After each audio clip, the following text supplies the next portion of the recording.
A photograph written by Shirley Toulson. Let's see the summary of the poem. The poet describes a photograph on cardboard that she is looking at. The photograph shows three cousins who went on a seaside holiday. In the photograph, two young girls are holding the poet's mother's hand. The poet's mother, at around 12 years, is older than the other girls.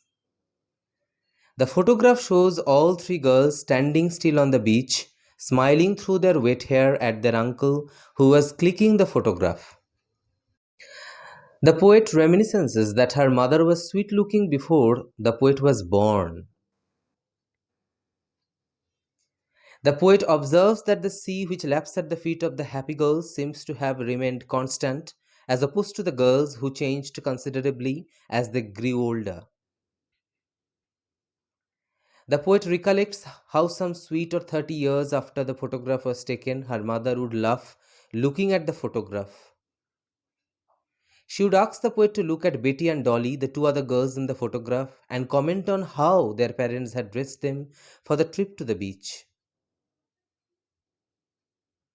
The poet, recalling this laughter of her mother, remarks that the holiday by the sea was her mother's past, but her mother's laughter on looking at the snapshot is a part of the poet's past.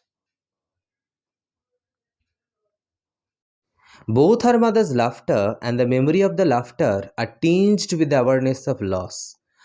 Her mother laughed at the memory of a lost childhood, and the poet experiences loss by calling to mind the laughter that she can hear no more.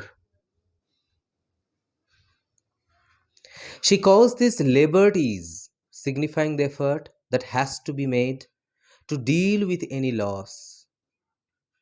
In the final stanza, the poet says that her mother has been no more for nearly 12 years, and her mother in the photograph was nearly 12.